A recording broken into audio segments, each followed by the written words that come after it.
तर उन्हाळा वाढला बरं का भांडण बनवणे तुम्हाला पण माहिती आहे.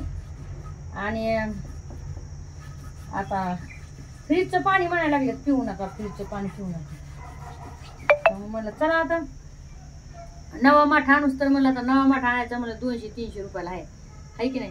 ते गेल्या वर्षाचा माठ हे काय आपण जास्त वापरलेला नाही. तर मग मला चला गाडी आता याला धुवून काढा मस्तपैकी, हो की नाही. तर याच्यासाठी लिंबू घेतलंय, हे बघा लिंबू घेतलंय. आणि इकडं हे बघा खायचा सोडा घेतलाय थोडा आणि थोडं मीठ घेतलं. तर हे असं मी आता टाकून सईनं मस्तपैकी आहे ना त्याच्यावर चोळून घ्यायला. नारळाची तुमच्याकडे नारळाची शेंडी असली ना तर तुम्ही त्यांनी पण चोळू शकता. तर असं काय नाही.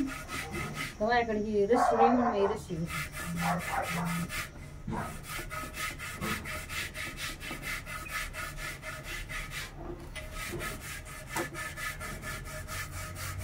बघते आता. ह्याच्यात जर थंडगार झालं समजा पाणी तर ठीक आहे, मग नाही आणि माठ.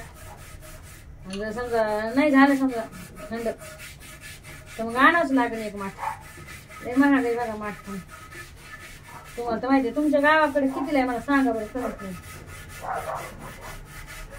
आमच्या इकडे 150-250 असं आहे बघा. तुमच्या गावाकडे कितीला आहे सांगा.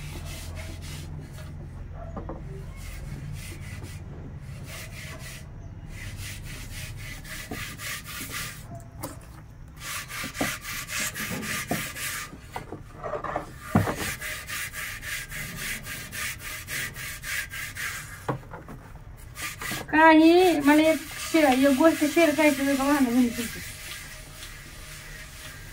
काही असे हरामी लोक राहतात ना तुम्हाला काय सांगू. यानं जाणून बुजून समजा पुढं नाही तर पुढं नाही तर पुढं दुश्मने काढीत असते बरं का. आता तुम्हाला माहीतच नाही गेल्या वर्षी व्हिडिओ टाकला होता. काही लोकांनी आम्हाला विनाकारण मारहाण केली. आणि त्याच्या आधी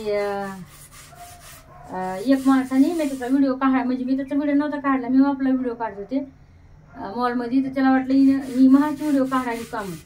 तर त्याने मला घरी येऊन शिवीगाळ केली. त्याच्या गुन्हा पण दाखल केला होता. नंतर मग मी टायमिटी केली म्हणून जाऊ दे कुठं काय करता होईल. कारण की कोर्ट कचेरी पोलिस चांगले होईल सांगा मला तुम्ही. होय चांगलं नाही ना होईल. आपण आपलं आयुष्य जगायचं. मला वाटते जीवन हे किती दिवसाचं आहे होईल. कुठं या कोर्ट केस कचेरीच्या मागं लागत असं वाटतं. शक्यता जे सभ्य लोक असतात का ते याच्या का नादीच नाहीत लागत, नकोच मध्ये है ना. खरे का खोटे भांडण.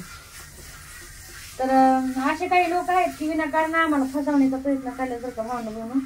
रात्री पण काही नालायक लोकांनी काही असं कटकारस्थान करून सैन गुन्हा दाखल करण्याचा प्रयत्न केलाय.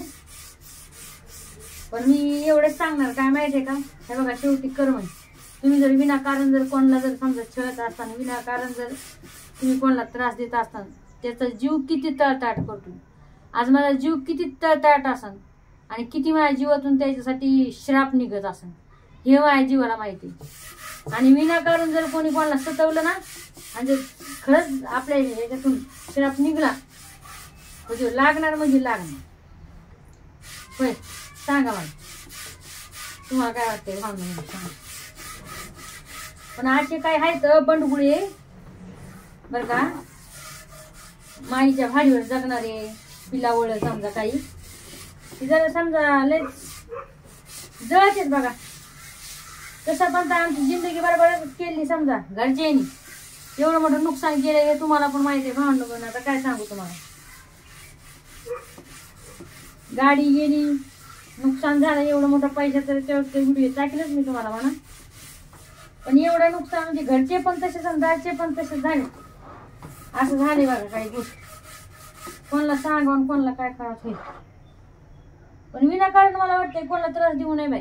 आती तिथं माती असते सांगा बघ तुम्ही. असती का नाही आती तिथं माती. कधी ना कधी तरी त्या व्यक्तीला फेडावंच लागत.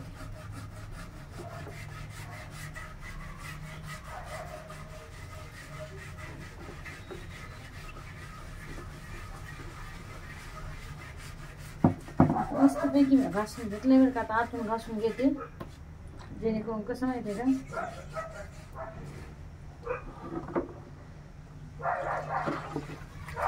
आता बघू काय होतंय तिथं. गार पाणी राहतंय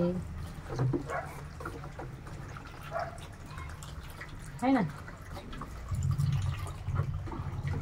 नाही राहिलं तर दुसरं घेऊन येऊ आपण.